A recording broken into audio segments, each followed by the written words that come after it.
هذه هي اللي غتهنيك من القمل والصبار. هذه وصفه زمانيه خالتي ناديه، هذه باينه شي وصفه كتوجدي لينا اليوم. هذه وصفه ديال القمل والصبان. المدرسه والدراري كيخافوا عليهم، وهذه ديما هاد الوصفه تكون عندك ديما. من الحمام شقي لها شعرات ديها الحمام، واللي فيها القمل دابا والصبان دابا حاولي تصايبيها لها دابا، كتعطي النتيجه. كتعطي النتيجه. وانا غنوريك الطريقه كيفاش تصايبي، وان شاء الله غيكون غير الخير.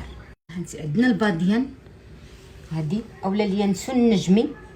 هذه الدفله، اوراق الدفله كانت يابسه مزيانه، كانت خضراء طحنيها وعصريها الماء ديالها، لقيتيها يابسه كتطحن مع هذا سميتو مريوت غزاله الشعر.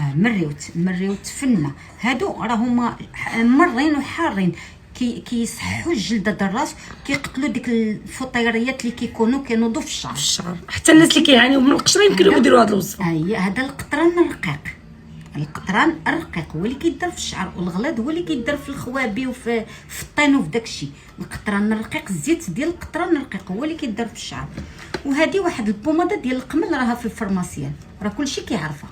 كنشدوا لاله هادشي كنطحنوه، كيتطحن بودر وكيتخلط واحد شويه ديال البوماده، وكديري هادشي مع شويه ديال الزيت، فهمتي؟ وكتشدي الصوف هكا، الصوف بلديه، كتقبطي واحد اللويقه بحال هكا، كتبداي تغمسي وتبداي تفرقي الشعر بالمشطه رقيقه. هاد الرقيقه هادي، وحاولي تجري غير الشعر وما تضريهاش في الجلده. حاولي تمشي هكا باش الا كان الصيبان والقمل كيتحيد بهاد السنان. هادو هما اللي كيجروا القمل والصيبان. وكتشدي الشعير كتحلي وكتغمسي وتشققي، تشقي الشعر، تشقي حتى كدوري على الشعير كامل في اي بلاصه. ماسيه بيدك، ماسيه مزيان بيدك، وعاد تخدمي المشطه الرقيقه. ديك الساعه تبداي تحيدي. ملي تبان لك الصيبانه في الزغبه، حاولي تشدي ديك الزغبه وتجري هكا الصيبانه راه كتحيد، وحاولي تقتليها راه كتمو، ان هي راها حيه شاده في الشعر بيضه، كتكون حيه. الا خليتيها كتولي قمله كتكبر وكتزيد تولد. وكاينه واحد القمله كتكون بيضه، هذيك هي اللي كتولد القمل بزاف، فهمتيني؟ وحاولي تنقي وغسلي لها. مني تغسلي لها شعيرها تبات به، لفيه ليها بشي سلوفان بالميكا وخليها. بغيتي تبات به، بغيتي حتى العشيه خليه لها نهار كامل وتغسلي لها، غسلي لها.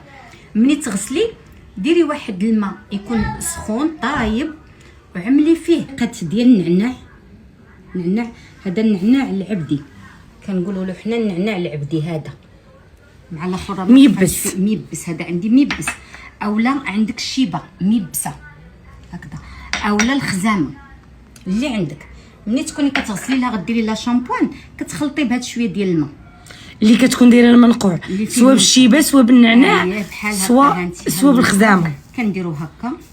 هاد المنقوع كتخلطوه مع الشامبوان وصايبيه في الدار وخليه يطلق مزيان، وديريه في قريعه وديه معاك للحمام، اولا ملي تبغي تغسلي لها في الدار في الحمام. عطا الريحه هانتي والله الا على حقه وطريقه. كتخليه يطلق حتى كيطلق مزيان. ملي كديري ديك القطيره الشامبوان كديري معاه شويه ديال هذا المنقوع وكتخلطي مزيان، عاد كديري لها شعرها.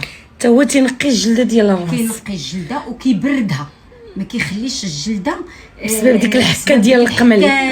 داكشي كيبرد لك الجلده، بالاخص هذا النعناع كيبردها. وهذا كيخلي الرويحه، النعناع كيخلي الرويحه. الشيبه حتى هي زوينه للشعر. اللي عندك موفره ديريها. الله يعطيك الصحه خالتي ناديه. شكرا.